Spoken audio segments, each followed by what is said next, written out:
السلام علیکم ورحمۃ اللہ وبرکاتہ. نحمده ونصلي ونسلم على رسوله الكريم. اما بعد اعوذ بالله من الشيطان الرجيم. بسم الله الرحمن الرحيم. يا ايها الذين امنوا انما الخمر والميسر والانصاب والازلام رجس من عمل الشيطان فاجتنبوه لعلكم تفلحون. صدق الله العظيم. وبلغنا رسوله النبي الكريم ونحن على ذلك من الشاهدين والشاكرين والحمد لله رب العالمين.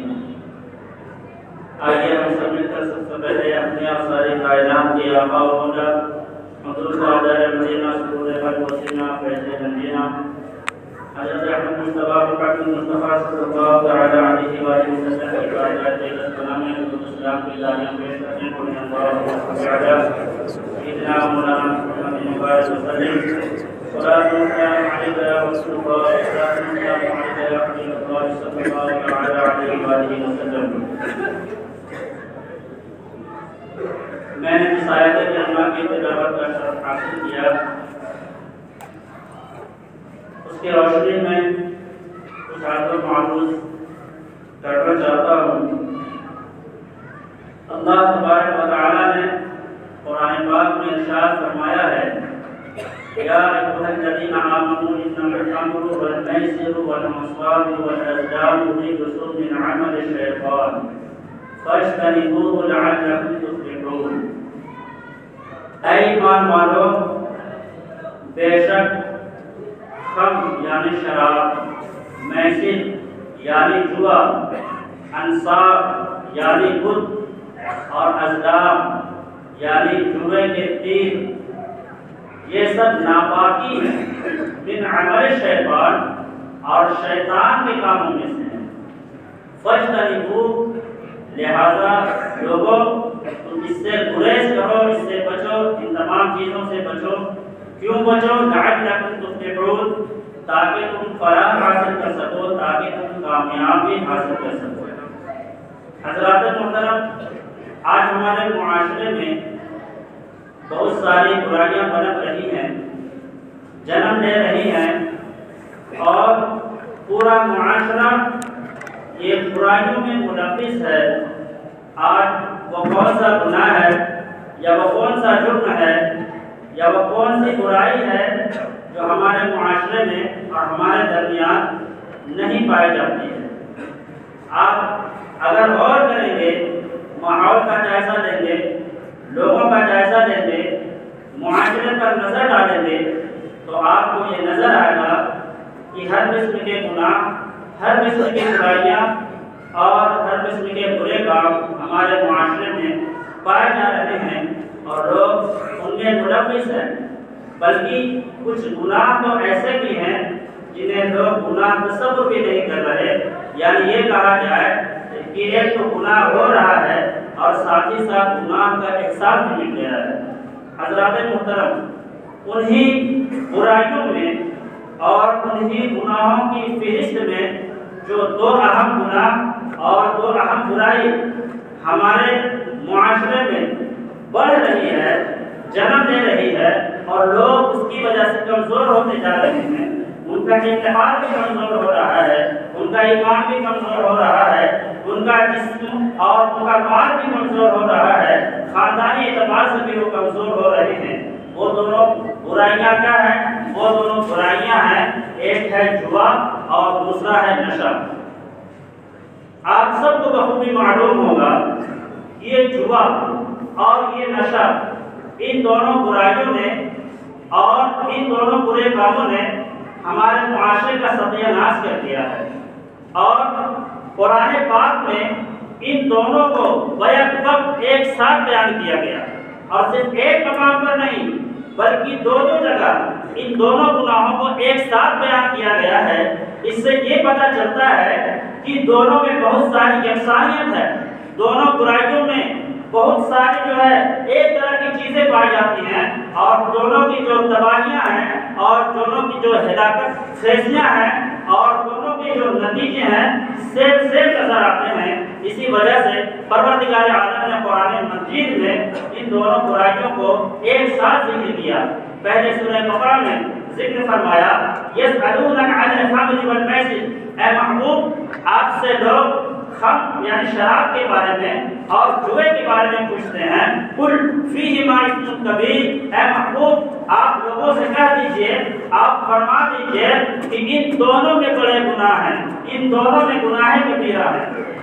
اس کے بعد اللہ تبارک و تعالیٰ نے سورۃ المائدہ میں دیکھیں یہ کتنے بھیانک گناہ ہیں کہ رب تبارک و تعالیٰ اگر ایک جگہ بھی بیان کر دیا تو یہ ممنوع ہو گئی، یہ دونوں چیزیں حرام ہو گئی، لیکن اللہ تبارک و تعالیٰ نے جو ہے پھر دوسرے مقام پر بھی اس گناہوں کی ہلاکتوں کو اور ان کے نتیجوں کو، اس کے بھیانک نتیجے کو بیان کرتے ہوئے ارشاد فرمایا کہ یا ایھا الذین آمنوا انما الخمر والمیسر، کہ اے ایمان والو خمر و میسر، شراب اور جوئے یہ دونوں شیطانی کام ہیں۔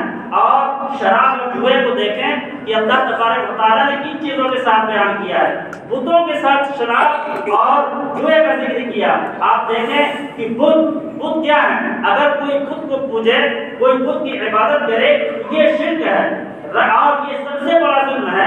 شرک کرنے کے بعد انسان دائرہ اسلام سے خارج ہو جاتا ہے۔ تو آپ ان دونوں گناہوں کی ہلاکت خیزیوں کو سمجھ سکتے ہیں کہ رب تبارک و تعالیٰ نے شرک جیسے ناپسندیدہ کام کے ساتھ ان دونوں گناہوں کا ذکر کیا، اور آگے فرمایا کہ والازلام، جوئے کے پاسے، یعنی اہل عرب جو ہے پہلے طرح طرح کے جوئے کھیلتے تھے۔ ایک قسم کا جوا یہ تھا کہ وہ تیر اندازی میں جوئے کیا کرتے تھے، اس کو بھی قرآن مجید نے حرام کر دیا۔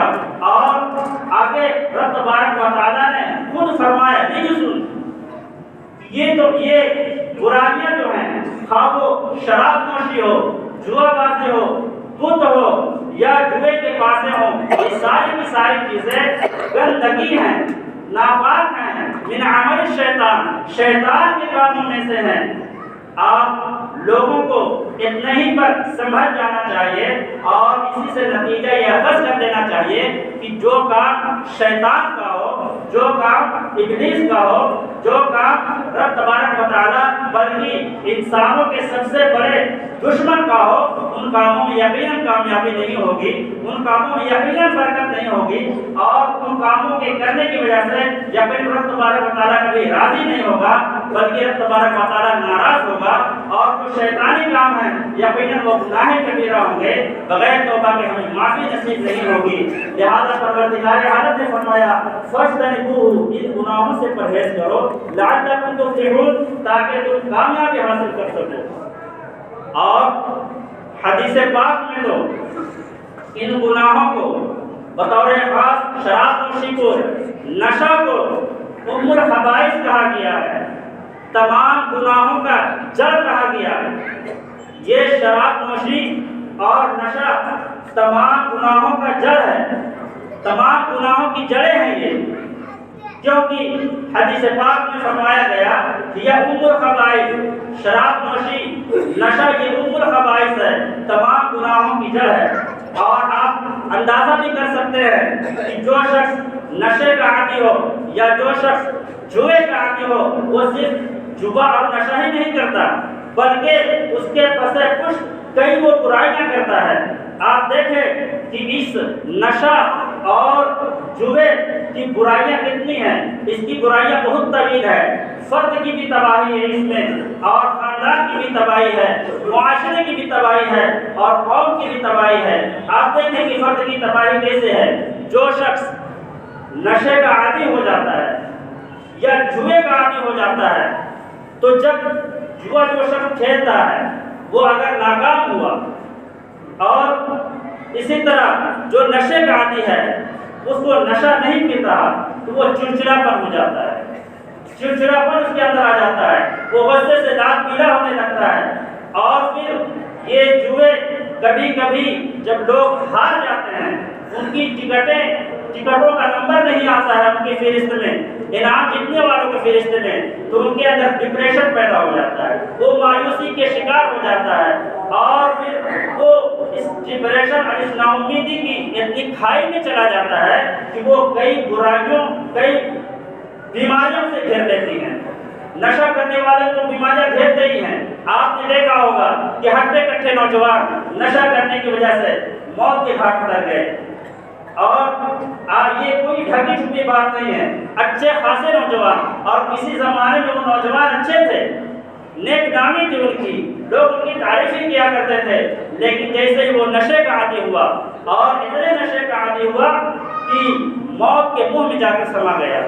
اسے بیماریاں طرح طرح کے گھیر دیے. اس کی کڈنی خراب ہو گئی، اس کے گردے خراب ہو گئے، اور اس کے پھیپھڑے اور اس کے ہارٹ خراب ہو گئے، جس کی وجہ سے وہ دنیا سے چل بسا. آپ اندازہ کریں، کوئی نوجوان اگر کسی گھر کا وہ فرزند ہو، اس گھر سے کسی نوجوان کی لاش نکلے تو اس گھر والوں کا حال کیا ہوتا ہوگا، اس کے ماں باپ کے حال پہ کیا ہوتے ہوں گے، اور اس کے بھائی بہنوں کے کیا حال ہوتے ہوں گے، اور اس کے خاندان والوں پر کیا بیت رہے ہوں گے.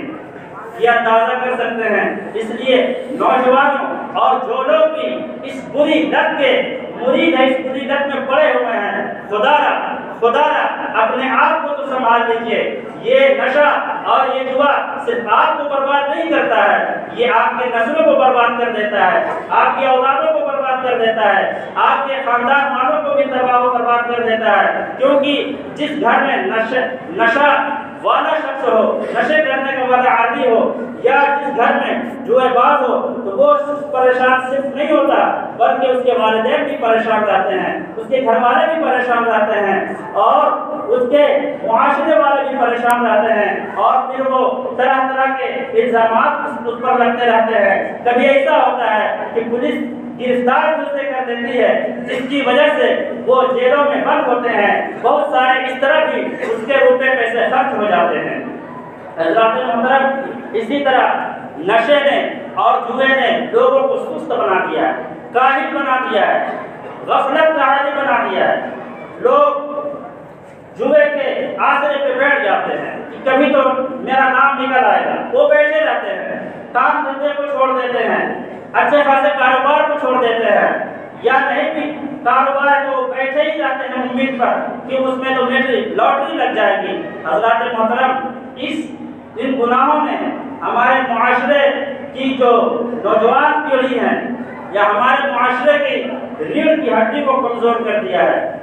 لوگ کاموں سے جی چرا رہے ہیں، اور اس میں ذلت و رسوائی جو ہے وہ الگ ہے. جہاں سے وہ شخص گزرتا ہے، لوگ کہتے ہیں شرابی گزر رہا ہے، نشہ خور گزر رہا ہے، کورس کا عادی گزر رہا ہے، براؤن شوگر والا گزر رہا ہے، یا یہ لاٹری والا گزر رہا ہے، یہ ٹکٹ والا گزر رہا ہے. لوگ اسے اچھی نگاہوں سے نہیں دیکھتے. اور اسی طرح یہ دونوں گناہ گالی گلوچ کو بھی جنم دیتے ہیں. جو شخص نشے میں مست ہو جاتا ہے، یا جو جوا ہار جاتا ہے، کسی نمبر کی وجہ سے اس کا نام نہیں آتا، تو پھر اس کے منہ سے آپ ایسے گالیاں سنیں گے کہ اللہ کی پناہ، اللہ اس سے ہم سب کو محفوظ فرمائے. بے شرمی اور بے حیائی کی وہ حد کر دیتے ہیں. اور جب ٹکٹ خریدنے کے، جوا کھیلنے کے پیسے نہیں ہوتے، یا نشہ کرنے کے لیے پیسے نہیں ہوتے، پھر وہ اپنے گھر کے زیوروں کو بیچنا شروع کر دیتا ہے، اپنے بیویوں کے زیوروں کو بیچنا شروع کر دیتا ہے، گھر کے ساز و سامان کو بیچنا شروع کر دیتا ہے. اس سے بس نہیں چلتا تو پھر چوری کرنے لگ جاتا ہے، ڈاکہ ڈالنے لگ جاتا ہے. اور بلکہ اس نشے نے اور اس جوئے نے ہمارے خاندان میں جو بدگماں داغ لگایا ہے اور بہت سارے برائیوں کو جنم دیا ہے. وہی میں سے ایک یہ ہے کہ طلاق کی جو شرح پڑ رہی ہے، اس میں سے سب سے بڑا ہاتھ نشے کا بھی ہے، اور جوئے کا بھی ہاتھ ہے. جب انسان جوئے میں ہار جاتا ہے، چڑچڑاپن ہو جاتا ہے، گھر والوں سے جھگڑے ہوتے ہیں، بیوی سے جھگڑے کرتا ہے، باتوں بات میں آ کر وہ اپنی بیوی کو طلاق دے دیتا ہے. اور جب نشے میں انسان ہوتا ہے تو وہ کیا پک رہا ہوتا ہے، اسے خود ہوش نہیں ہوتا، نہ ماں بہن کو پہچانتا ہے، نہ بیوی بچوں کو پہچانتا ہے، نہ بھائی اور باپ کو پہچانتا ہے. وہ کچھ بھی بک رہا ہوتا ہے، ساری تمیز ختم ہو جاتی ہے. لہذا اس نشے نے اور اس جوئے نے ہمارے خاندان کو برباد کر دیا ہے، خاندان کے لوگوں کو جینا دوبھر کر دیا ہے. اسی طرح آپ دیکھیں کہ جو شخص نشے کا عادی ہوتا ہے اس کی اولاد کس طرح بگڑتی ہے۔ جو شخص نشے کا عادی ہے تو اس کی یہ عادتیں، یا جو شخص جوئے کا عادی ہے اس کی یہ عادتیں اس کی اولاد کے اندر منتقل ہو جاتی ہے۔ اور پھر نشے والا شخص اپنی اولاد کی، وہ تو خود ہی مست رہتا ہے، اپنی اولاد کی نہ تربیت پہ توجہ دیتا ہے نہ تعلیم پہ توجہ دیتا ہے، جس کی وجہ سے اس کی اولاد گنوار رہ جاتی ہے، ان پڑھ رہ جاتی ہے، پھر آگے چل کر اس کی اولادیں دھکے کھا رہی ہوتی ہیں۔ اس لیے نشہ کرنے والا اور جوا کھیلنے والا خود بھی پریشان ہے، اپنے گھر والوں کو بھی پریشان کر رکھا ہے، معاشرے کے لوگوں کو بھی پریشان کر رکھا ہے، اور مذہب اسلام کے ماننے والوں کا ایک بدنما داغ بھی لگا رکھا ہے۔ اس لیے خدا را پرہیز کریں ان گناہوں سے، یہ بہت بھیانک گناہ ہے۔ ابھی آپ کے سامنے چند حدیثیں پیش کی جائیں گی جس میں آپ دیکھیں گے کہ رب تبارک و تعالیٰ کے پیارے حبیب صلی اللہ تعالیٰ علیہ وسلم جو سراپا رحمت ہے، جو سراپا دریائے کرم ہے، انہوں نے جوا کھیلنے والوں اور انہوں نے شراب پینے والوں، نشہ کرنے والوں کے لیے کیسی کیسی وعیدیں فرمائی ہیں۔ اسی طرح نشہ اور جوا سے جہاں فرد کی تباہی ہو رہی ہے، خاندان کی تباہی ہو رہی ہے، رشتے خراب ہو رہے ہیں اور معاشی بحران پیدا ہو رہا ہے، وہی معاشرتی اور تجارتی تباہی بھی آئی ہوئی ہے۔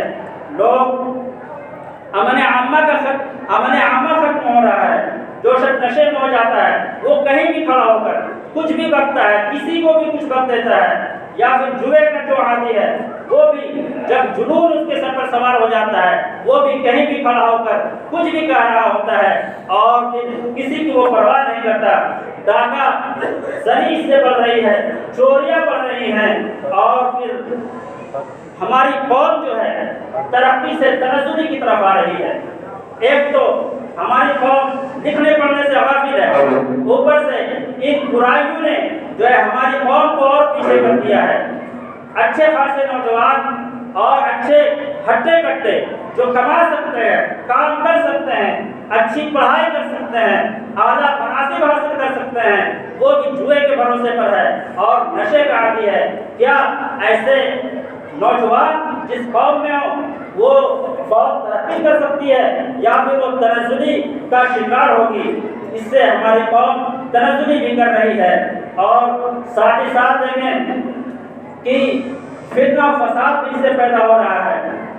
جہاں تہاں دیکھتے ہیں کہ جو شرابیں پیتے ہیں یا جو کسی بھی قسم کا نشہ کرتے ہیں، وہ جس سے چاہا کر دیا، جس کو چاہا گالی گلوچ دے دیا، اور پھر معاملہ تھانہ پولیس تک پہنچ جاتا ہے۔ یہی حال جوا بازی کا بھی ہے کہ جوا بازیوں میں بھی تھانہ پولیس کا کبھی کبھی معاملہ آ جاتا ہے۔ اور ساتھ ہی ساتھ دیکھیں کہ اس نشے نے جو ہے لوگوں کی موتوں میں کتنی شرح بڑھا دی ہے۔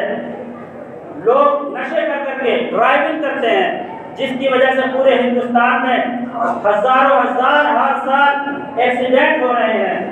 خدا را آپ کے بچے گھر پر آپ کا انتظار کر رہے ہوتے ہیں، آپ کے والدین گھر پر آپ کا انتظار کر رہے ہوتے ہیں، اور آپ نشے میں مست ہو کر ڈرائیونگ کر رہے ہوتے ہیں، جس کی وجہ سے آپ کی زندگی خطرے میں پڑ جاتی ہے۔ کہیں ایسا نہ ہو کہ یہ خطرہ موت تک پہنچ جائے اور پھر آپ کے گھر والے آپ کا انتظار ہی کرتے رہ جائیں۔ اسی طرح دیکھیں کہ اس گناہ نے جو ہے ملکی سرمایہ کی بھی تباہی کی ہے، کیونکہ جب نشہ ہوتا ہے یا جوا ہوتا ہے تو اس کے لیے پولیس کو الرٹ کیا جاتا ہے، پولیس کو بھیجی جاتی ہے، اور پھر مقدمہ بازیاں ہوتی ہیں، اس میں لوگوں کے روپے پیسے خرچ ہوتے ہیں، اور حکومت کو بھی بہت سارے انتظامات کرنے ہوتے ہیں۔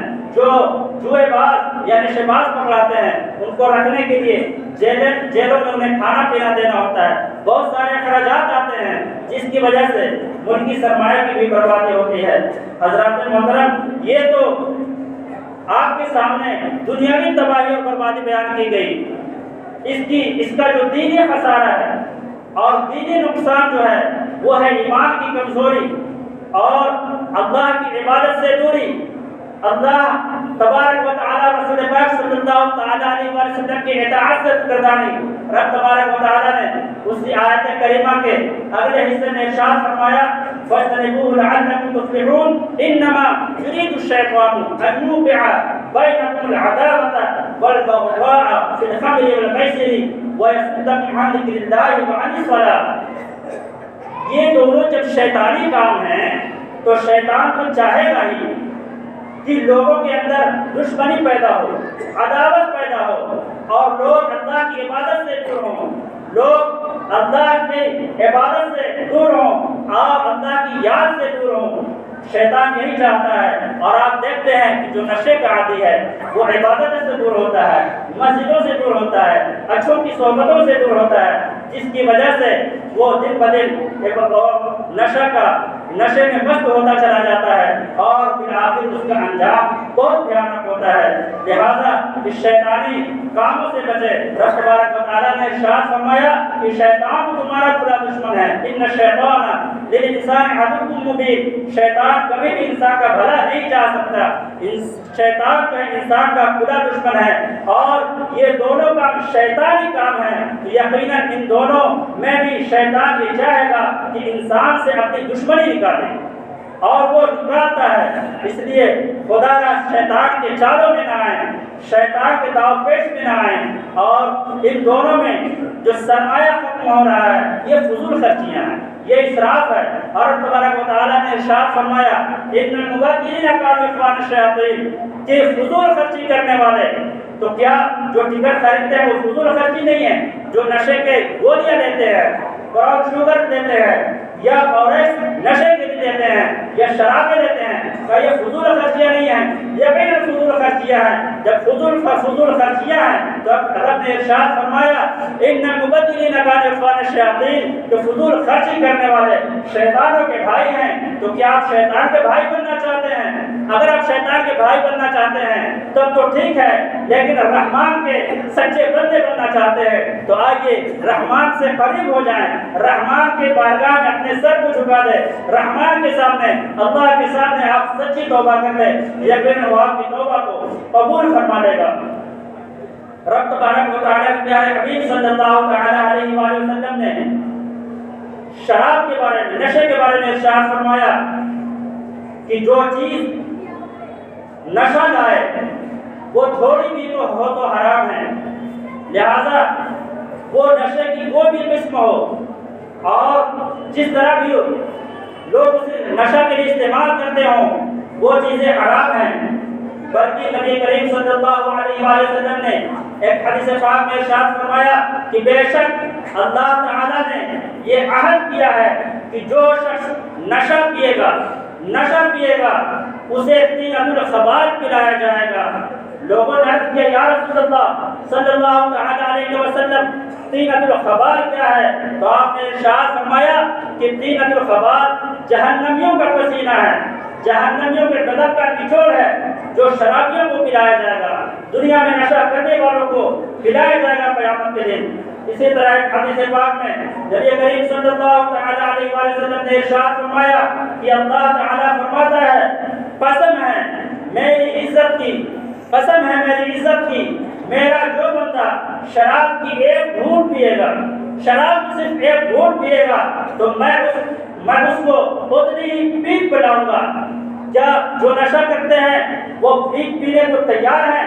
اگر وہ تیار ہیں تو پھر اللہ پر رحم فرمائے. تو حضرت نے ارشاد فرمایا کہ جو بندہ شراب کی ایک گھونٹ پیے گا میں اس کو اتنے ہی پیپ پلاؤں گا، اور جو بندہ میرے خوف سے شراب کو چھوڑ دے گا، نشے کو چھوڑ دے گا تو میں اسے حوض قدس سے پلاؤں گا، میں اسے جنتی حوض سے پلاؤں گا. تو آپ کیا پینا چاہتے ہیں؟ جنتی حوض کا شراب یا پھر آپ پینا چاہتے ہیں؟ یہ فیصلہ آپ کے حوالے ہے. حضرت ابو درداء رضی اللہ تعالیٰ عنہ سے روایت ہے، آپ فرماتے ہیں کہ میرے خلیل صلی اللہ تعالیٰ علیہ وآلہ وسلم نے مجھے وصیت کی کہ خدا کے ساتھ شرک نہ کرنا، اگرچہ ٹکڑے ٹکڑے کر دیے جاؤ، اگرچہ جلا دیے جاؤ، اور نماز فرض کو کبھی جان بوجھ کر نہ چھوڑنا. جو شخص نماز کو جان بوجھ کر چھوڑے اس سے ذمہ بری ہے. اور شراب نہ پینا، کیونکہ شراب ہر برائی کی چابی ہے، ہر برائی کی کنجی ہے. اسی طرح حضرت عثمان غنی رضی اللہ تعالیٰ عنہ سے روایت ہے کہ آپ فرماتے ہیں کہ ام الخبائث سے بچو، شراب سے بچو، کیونکہ شراب یہ تمام برائیوں کی جڑ ہے۔ آپ فرماتے ہیں کہ گزشتہ زمانے میں ایک عابد رہا کرتا تھا جو لوگوں سے الگ رہا کرتا تھا، لیکن ایک عورت اس پر فریب ہو گئی۔ اس عورت نے خادمہ کے ذریعے اسے کسی طرح کسی بہانے سے بلوا لایا۔ وہ عابد اس کے پاس گیا تو اس عورت نے کہا کہ یا تو تم میرے پاس جو بچہ ہے اس بچے کو قتل کرو، یا تو تم یہاں پہ شراب رکھی ہے شراب کی پیو، یا تم مجھ سے زنا کرو۔ وہ عابد شخص جو عبادت گزار تھا وہ سخت پریشان ہوا، بہت پریشان ہوا۔ آخر اس عورت نے کہا اگر تم نے انکار کیا تو میں شور مچا کر تمہیں بدنام کر دوں گی۔ آخرکار وہ عابد تھا، عبادت گزار تھا، اسے کچھ سمجھ میں نہیں آیا اور آخرکار اس نے شراب پی لی۔ اس نے شراب کی، آپ دیکھیں کہ شراب برائیوں کی جڑ کیسے ہے۔ اس نے شراب پی لی، ایک جام اس نے لیا، پھر اسے جب وہ شراب اچھی لگی تو اس نے اور مانگا اور پیا، یہاں تک کہ وہ شراب میں مست ہو گیا، نشے میں مست ہو گیا۔ نشے میں مست ہونے کے بعد اس نے اس بچے کو بھی قتل کر دیا اور اس کے ساتھ زنا بھی کیا۔ آپ دیکھیں کہ شراب کتنی بھیانک، کتنا بھیانک جرم ہے کہ شراب جو ہے انسان سے ہر کام کروا دیتی ہے۔ یہ شراب کے بارے میں، نشے کے بارے میں چند حدیثیں تھیں۔ اب دیکھیں کہ نبی کریم صلی اللہ علیہ وآلہ وسلم نے جوئے کے بارے میں کیسے سبق آموز ہمیں نصیحتیں فرمائی ہیں، حدیث ارشاد فرمائی ہیں۔ آپ ارشاد فرماتے ہیں من قال لصاحبه تعال اقامت فليتصدق، کہ جو شخص کسی سے کہے کہ آؤ جوا کھیلتے ہیں، ایسے ہی ہوتا ہے، آؤ ٹکٹ خریدتے ہیں، چلو اس کے پاس ٹکٹ خریدتے ہیں، لاٹری لگاتے ہیں، جوا کھیلتے ہیں، تاش کھیلتے ہیں، اور آج کل ڈریم 11 چل رہا ہے، وہ بھی جوئے کی شکل ہے، ڈوڈو چل رہا ہے، وہ بھی جوئے کی شکل ہے، جس میں بھی طرفین کی طرف سے شرط ہو ہار جیت کا اور اس میں رقم کی شرط ہو، وہ جوا ہے۔ تو جو شخص یہ کہے آؤ جوا کھیلتے ہیں تو اسے چاہیے کہ وہ شخص صدقہ کرے۔ تو آپ اندازہ کریں جو شخص جوا کھیلنے کا صرف ارادہ کرے، صرف ارادہ کرے، تو اس پر یہ ضروری ہے، اسے چاہیے کہ وہ صدقہ کرے، صدقہ کر کے اپنے اس ارادہ گناہ کا ازالہ کرے، ارادہ گناہ کا کفارہ دے۔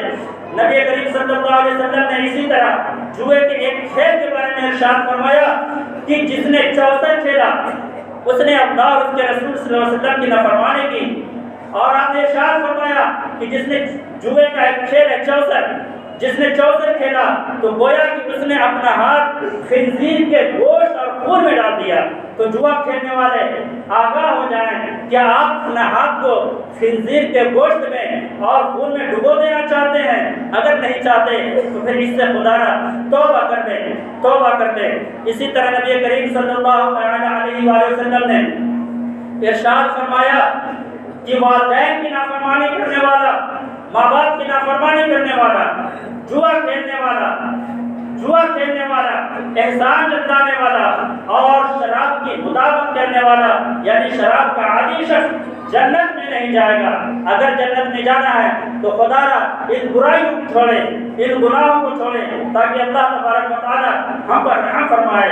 اسی طرح نبی کریم صلی اللہ علیہ وآلہ وسلم ارشاد فرماتے ہیں کہ جب تم ان لوگوں کے پاس سے گزرو جو فال نکالنے والے تیر، یہ بھی جوئے کی شکل ہے، چوسر، شطرنج یہ بھی جوئے کی شکل ہے، اور دیگر لہو و لعب میں لوگ مشغول ہوتے ہیں تو انہیں سلام نہ کرو۔ دیکھیے اللہ کے پیارے نبی جو سراپے رحمت ہے وہ کس قدر غضب فرما رہے ہیں کہ جو شخص جوئے کے کھیل میں منہمک ہو اور تم وہاں سے گزرے ہو تو انہیں سلام نہ کرو، کیونکہ جب وہ اکٹھے ہو کر ایسے کھیل میں مشغول ہوتے ہیں تو شیطان اپنے لشکروں کے ساتھ ان کے پاس آ جاتا ہے اور لوگ مسلسل کھیلتے رہتے ہیں یہاں تک کہ لوگ ان کتوں کی طرح، حدیث میں یہ لفظ ہے، لوگ ان کتوں کی طرح ایک دوسرے سے جدا ہوتے ہیں جو کسی مرے ہوئے جانور پر جمع ہو کر پیٹ بھرنے تک کھاتے رہتے ہیں